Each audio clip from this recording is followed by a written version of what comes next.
अस्सलामुअलैकुम students, I hope कि आप सब खैरियत से होंगे। आप सबके मिड टर्म के एग्ज़ाम्स भी अच्छे चल रहे होंगे और ये वीडियो सिर्फ आपके लिए नहीं है बल्कि हमारे बाद भी जितने भी स्टूडेंट्स आएंगे उन सब के लिए है, क्योंकि एज अ स्टूडेंट्स जो हमने प्रॉब्लम फेस किए हैं वो हम नहीं चाहते कि बाकी स्टूडेंट्स भी इसी तरह की प्रॉब्लम्स फेस करें, क्योंकि पास पेपर अवेलेबल नहीं होते, साइकोलॉजी के बहुत कम अवेलेबल होते हैं, बहुत सर्च करनी पड़ती है।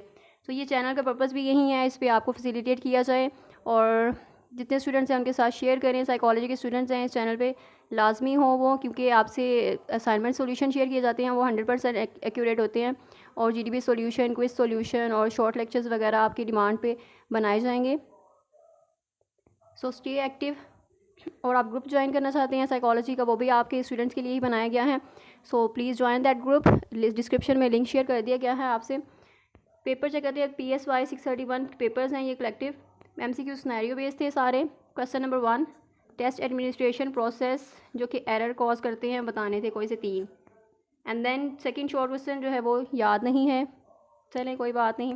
लॉन्ग क्वेश्चन चेक करें। वैलिडिटी की 2 types explain briefly and do you think traits can be quantifiable and measurable. So this is the conceptual question. Next paper check करें। शॉर्ट क्वेश्चन है, Ali has come to school counsellor, he has anger issues, make an assessment plan for him. So this is also conceptual question. If your concepts are clear, then you can write on it. Second question, enlist 2 primary reasons for development psychological test. Next, long questions and difference between psychological testing and psychological assessment. Write 3 points on criterion according to Cohen. Next paper, MCQs 4-5 simply handouts से थे, mostly handouts में से ही होते हैं and कुछ आपके files में से रिपीट हो जाते हैं। जो प्रीवियस आप फाइल्स चेक करते हैं, पास पेपर फाइल्स चेक करते हैं, उनमें से भी आ जाते हैं। और कंसेप्चुअल तो बहुत कम होते हैं, 2-3 कंसेप्चुअल होते हैं, बाकी सारे के सारे सिनेरियो बेस्ड। ठीक है, सिनेरियो बेस्ड यानी कंसेप्चुअल भी। और कुछ एग्ज़ाम कुछ होते हैं इस तरह के सब्जेक्ट्स होते हैं जिनमें कंसेप्चुअल ज़्यादा होते हैं, जैसे कि 631 का सब्जेक्ट है, इसमें भी कुछ कंसेप्चुअल ही होते हैं ज़्यादा। Short question, correlation coefficient and IQ what it mean. ठीक है, IQ आप उसने IQ को आपने डिफ़ाइन करना होगा, IQ क्या है। ठीक है, उसका जो फॉर्मूला है उसको डिस्क्राइब करना होगा। और long describe 2 types of validity, why same object होगा, having same components appears different.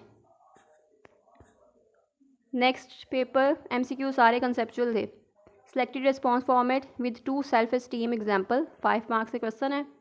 And then difference between individual and group test, construct validity with accurate example. Next paper Friday पे हुआ ये।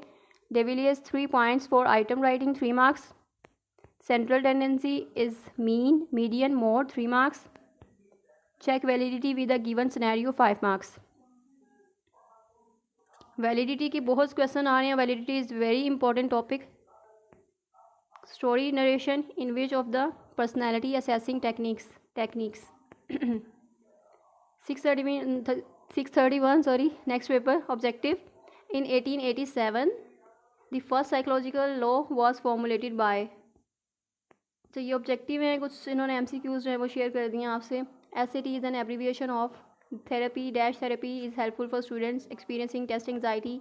As is an important norm if a psychologist want to study. So percentile rank is a measure of dash testing is an important characteristics of domain referenced test. SEM stands for. So this is really good initiative कि students ने कुछ MCQs को उसको remember करके याद करके उसको आपसे शेयर किया है, बिकॉज MCQs जो हैं वो शफल होते हैं, वो रिपीट भी होते हैं, कुछ MCQs आपको आ जाते हैं। सो दिस इज़ रियली गुड। और बाकी कुछ स्टूडेंट्स ऐसे भी होते हैं जिन्हें क्वेश्चंस भी नहीं याद होते कि क्वेश्चन कौन सा आया था। सो आप साइकोलॉजी के स्टूडेंट्स हैं, कुछ ट्रिक्स एंड टिप्स यूज़ करें और उसको यूज़ करते हुए आप क्वेश्चंस भी याद रखें और कुछ MCQs भी याद रखने की कोशिश करें। कुछ डिफरेंट से MCQs हैं जो बिल्कुल आउट ऑफ द सिलेबस हैं, क्योंकि आपके बाद जो स्टूडेंट आएंगे उनके लिए ये हेल्पफुल रहेगा। RXY stands for coefficient of dash discriminating items in a test R dash. Remaining MCQs were conceptual, mostly MCQs were come from related to validity. ठीक है, वैलिडिटी टॉपिक बहुत इंपॉर्टेंट है, उसको अच्छे से प्रिपेयर करना है।